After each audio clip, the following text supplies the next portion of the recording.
Good Tuesday morning, Market Chameleons. Everyone joining us for the first time. Thanks for checking out the Market Chameleon pre-market show that happens every day during the trading week. How you doing, D? Good morning, Will. How are you? Great. You want to get to the disclaimer? It's up there for everyone to see. Yep. Good morning, everyone. Before we get started, keep in mind, Will and I, Market Chameleon, we're not a registered investment advisor. We're not a broker dealer. We're not telling you what to do. We're just sharing ideas. If you need professional advice, call your registered investment advisor or call your broker. That's what they're there for, to give you advice or provide you with guidance. There's the disclaimer. We did have a question right off the bat from Kim. She was asking, how often do the screens refresh automatically? I don't think, do they refresh automatically? No. So I guess if you're asking, like right now, I'm on a Market Chameleon screen. But the screen itself, you would have to refresh. So anytime you go to a page, it doesn't automatically refresh for you. It's like going to, so, if I go to Facebook, it'll bring me back the current data for Facebook, right? So I'm looking at this, but it's not going to continuously refresh for you. If you wanted to refresh it, then you could just refresh your browser. If that's the question. If the question is, how often does the data update, or what is the delay on the data? So the market data itself is on a 15-minute delay, or at least a 15-minute delay for market data. But you would still have to refresh. And then it depends on what you're looking at. So if you're looking at screeners, so I'm not sure when she said, does she mean screen like by your web browser or screen like a screener? But if you're looking I am not sure. Kim, if you want to expand on what you're actually looking at and what you want to refresh. But basically to get the most up-to-date information, if you've been away for 10, 15 minutes, you would refresh the page, basically. You would have to refresh the page. Yeah, it's not going to continuously refresh for you. So it's not the feed. What it is, you're going to a page. The point is, like, you kind of bring up analytics. You start looking at the data, the information, the analysis, stats, and then if you needed to refresh, you would just refresh your browser. But that's how it is. But it's not pushing it out to you. If you're talking about like the screeners, how often we regenerate new data and analysis, it depends on the screener and actually on the stock, but it's on a timer. So once new data comes in, it comes into our database. Once it comes into our database, there's a process that goes through an analysis and starts crunching numbers. And then when it's done, it's ready. The news batch is ready, and I think it's like between a 10 to 15-minute timer. So Perfect. It's updating throughout the day, but it's on the timer. But yeah, good question. Hopefully, we covered what was meant by screen.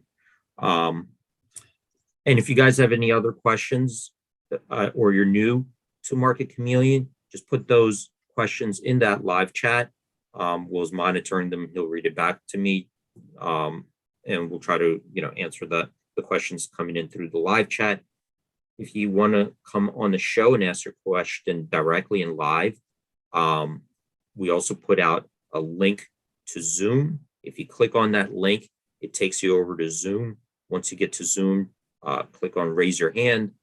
You don't have to turn on your video camera, but we'll be able to hear your question, and you could ask it directly and navigate us to wherever you're looking at. This helps us, basically put all the pieces together. So perfect. While we're waiting for that, I'm going to start out with the pre-market report, see what's moving in pre-market hours. Maybe then we'll go over, take a look at a couple other reports to get some insights. If you have questions, pop in, let me know. All right. So this is the pre-market report, and these are stocks trading in the pre-market hours. We have our most active stocks, our biggest percentage gainers, biggest percentage decliners. See down here, 47 stocks made our percentage gainers list, 60 on the decliners. So from that perspective, a little bit maybe bearish bias at the open. So we could filter out these lists different ways. Usually, first thing I look at is just to take a look at S&P 500 stocks. This way, I could narrow down this list and take out any small cap stocks, ETFs, closed-end funds, leverage products, take those all out and just concentrate on the S&P 500 stocks. So to do that, I'm going to use the filter here above in ETF. I'm going to drop it down, and I got all these different ETFs to look through. And SPY, that's the S&P 500 ETF. By selecting it, this list will get filtered by SPY holdings. So it has to be a holding in SPY to make this list, which are the S&P 500 constituents. So here we got a new list here. We see 8 made our percentage gainers list, 6 on the percentage decliners. So, I mean, it's pretty even. Maybe there it's a slightly more bullish bias, a little bit, but almost even, I would say. A couple of them down up here. When I'm looking down the list here, I get these alerts, and these alerts give us a little indicator. So E stands for earnings. So a lot of these are reporting earnings, and they either reported yesterday after the market closed or today before the market opened. Their earnings is out. So the assumption is now we're reacting to that news, right? So GLW reported earnings up 7.8% in the pre-market hours, reacting to the news. So that E, that's earnings. If you go to the N and hover over it, that means that there was some kind of a news that we picked up, either press release or some news from one of the places that we're monitoring. And if you hover over it, that N, it shows you the headline. Sometimes the headline kind of gives away what's going on, right? Then you could click on it to read further. But as you can see here, I'm hovering over the N. There are 3 different articles we picked up. You see the last 2 from Seeking Alpha, the last one, Global Newswire, and it's talking about their earnings, right? So that's how quickly you could just kind of hover over and see what's going on. So right now, all these, besides this one, looks to me like they're earnings related today. And those are pre-market gainers, pre-market losers. Big one here, GE down 3.9%, UHS down 13.5%.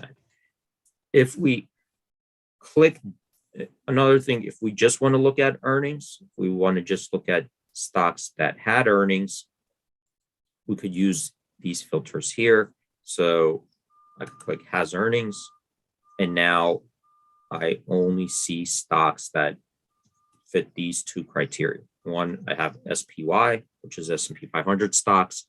Clicking on has earnings, now I've filtered out S&P 500 stocks that just reported earnings. Now I could view what's going on in the pre-market hours for stocks that meet that criteria, right? So on this side, I got 6 percentage gainers, 6 percentage decliners here.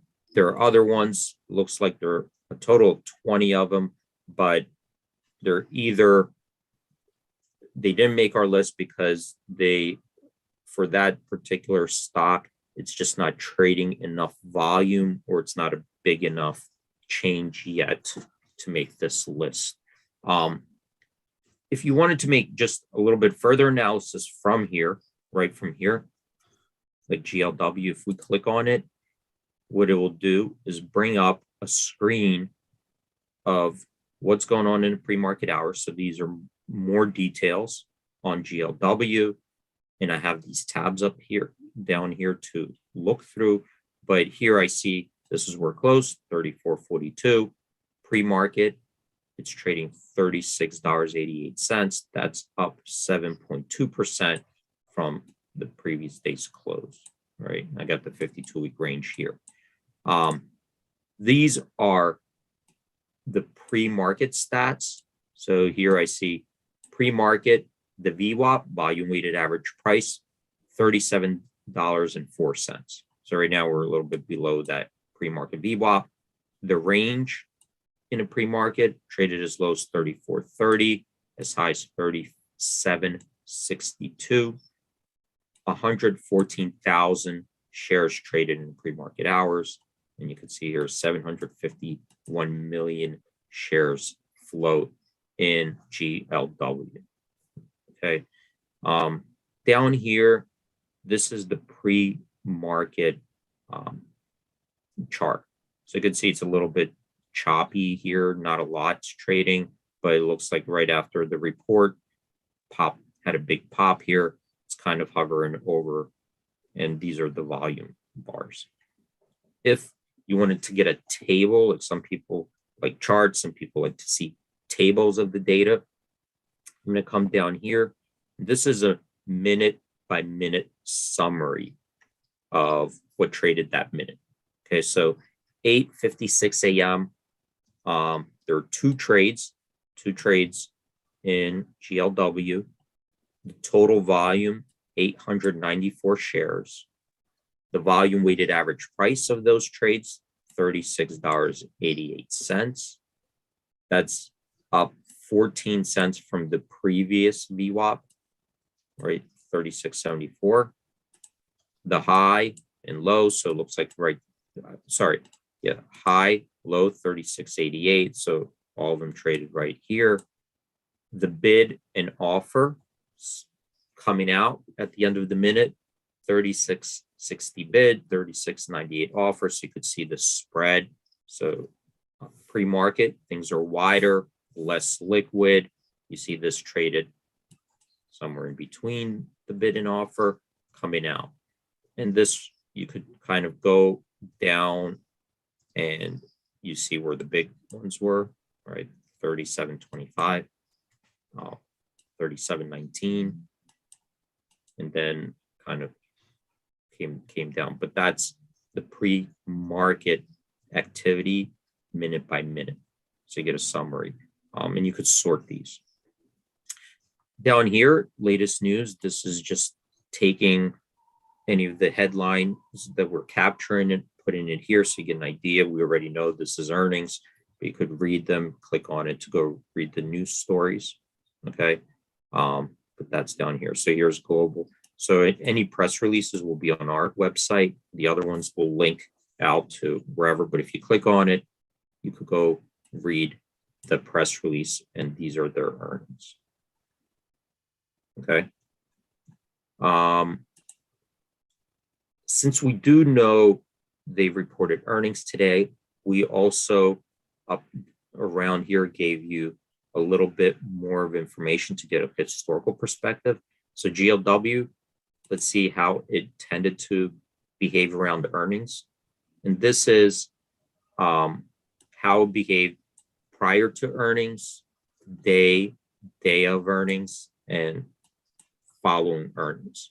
So you could see here, historically, this we're here right now, day of earnings. This is looking at the last 12 quarters. So here are the dates that are reported, right? So it reports before the market opens, tends to open before the market opens, like today. And the opening gap, we could see historically, it opened down more often than up. 64% of the time open lower, 36% of the time open higher. On average, though, it gained 0.1%, which is saying that history shows here that the gap to the upside, right, exceeded some of the gaps to the downside. Last earnings, it was up 13.3% at the open. Right now, we're 6.6. How did it do? AD? And obviously there's a little bit of a delay, but a new chameleon, Jeremiah, was asking, can we see historical IV crush data per hour, or only data about IV crush 5 days prior and after? Yeah, we don't have one per hour, just on the day.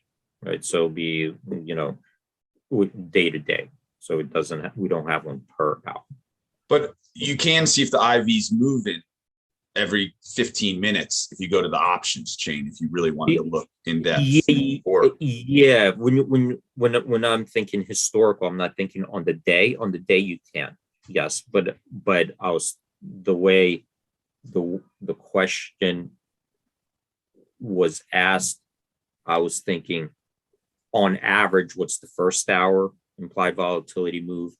Then on average, what is the next hour and the next hour? So you'd have, each hour by hour averages historically. So for the last 12 earnings, the first hour, second hour. So we don't have a report like that.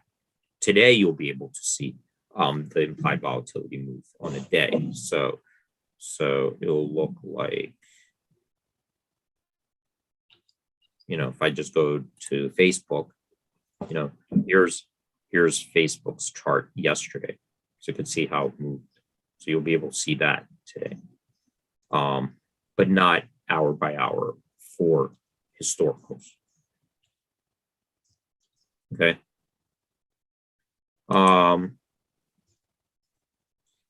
So it is a good question. I guess then why would somebody want to know to see if there's an overreaction, perhaps the first hour, or is the first hour usually, only a part of the implied volatility decay, right? Does it usually take a full day to completely deflate the implied volatility, or is the first hour, an overreaction and then it tends to go up? So that it's a good question. I'll have to go look. I have to think about if I could even create that report easily, but I'll think about it.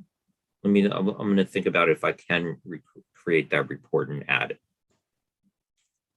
It's a good question. So I'll see if I could create that report and add it, on top of what we have now. All right. Thanks for that question, Jeremiah. Watch out for the new report. Yeah. So I'll take a look. I have to see,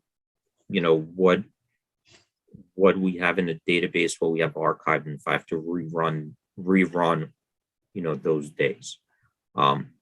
So let's go to I was on GLW just to complete it. So I'm going to go back to GLW, earnings stock patterns. So you could see here, opening gap on average, right? If we just take a look at the average move at the open, up or down. So if we took all these and just converted them to positive moves, what did it tend to move at the open? So the average move 3.5% up or down. So right now we're above that average. The 12 quarter range as high as 13.3%, lows 0.2. So it's in the high low range, but above the average for sure. After the opening, how did the stock tend to move? What was the volatility? What was it, from the open to the high, open to the low? So these are also tracking the range the stock moved after the open on that day, right? So from the open to the high of the day, on average, it moved up 1.7%. From the open to the low of the day, the average move was down 2.8%. So here we could see that it tended to be weaker to the downside than it was strong to the upside, right? So to the downside, on average, it lost 1% more than it did when it went up, 1.7 versus 2.8. What did it tend to do from the open to the close? So what was the drift that day? More often than not, it tended to close lower from the opening price. 82% of the time, wherever it opened, it tended to close lower, or 18% higher. On average, lost 1.4%. So the other thing is, what is the volatility of the stock from open to the close, right? Where it goes higher or lower, but what is the average move from the open to the close? That here, plus or minus 2%. And the range in the last 12 quarters is high as 4.3%, low as 0.1. So you could see here that still has some volatility, if we compare it to the gap, still has a little bit of volatility, up or down 2% after the open. If we do the same now, if we go out the next days, 1 day after, 2 days, 3 days, 1 week, 2 week, here we see, it looks pretty even to me, 55% up, 45% down. Next day, average gain 0.2%, 2 days. So it's very close here. Maybe 2 weeks later, it looks like that for a 2-week hold. More often it increases 73% of the time for an average gain of 1.8%. So that would be, if we started at the end of day today, let it trade wherever it closed, 2 weeks for the next 2-week period, historically tended to rise more often than go down 73% of the time. That's your 2-week stat. Okay. We did have a question from Mike McCrae who popped in. He was asking, is there a way to screen for average daily option volume? Average daily option volume? Yes. Let me see if it's in the stocks section. So I'm under stock. Let me see if I could find it first, and then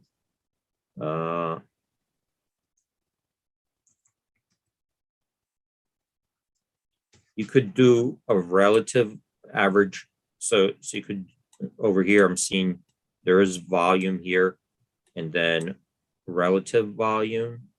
Let me see if I have it on here, options volume.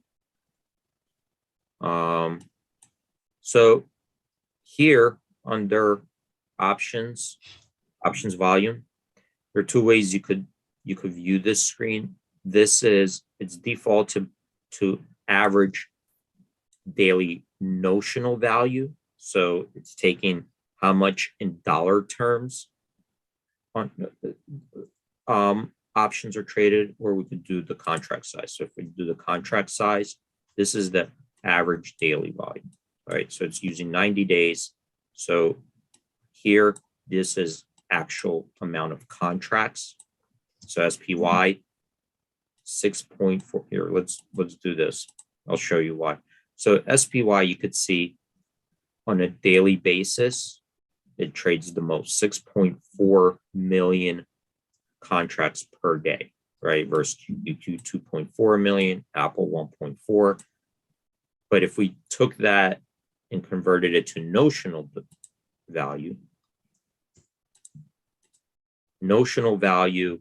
Tesla trades the most, right? So, and that's because Tesla is a higher price stock. The options are higher price for 2 reasons. It's a higher price stock, and probably the implied volatility is higher. So there's more premium in those options. So if we took it and compared it by notional dollar value traded, Tesla would be the highest, then followed by SPY, Amazon, QQQ. If we just did volume, just the number of contracts, you have SPY, QQQ, Apple, then Tesla. So you could see the difference of the order if you use notional value versus just contract size. Okay, so does that help? So that's the average daily here. It compares it to the total volume on the day, and this will give you the relative volume. So the relative volume will take the total volume on a day as a ratio of the average daily. So this divided by this gives you that ratio, right? If we do the notional, same thing, you'll just use notional values instead. So once that ratio is above the average, this will be above 1, right? So if we just did something like that, so you could see, some of the bigger ones today. Hopefully, does that help? Yeah, that's awesome. Okay. All right. Well, we're right up at 9:30, Will. So unless you have last questions, I'll probably stop it there. No more questions popping up. Thanks everyone for joining. Thanks for the question, Jeremiah. Mike McCray always bringing good questions. Great job, D. Thanks so much. All right. Thanks everyone for joining. Stay safe out there. Have a great trading day and hope to see you guys tomorrow. All right, Trade and Peace community. Have a great day. Bye-bye.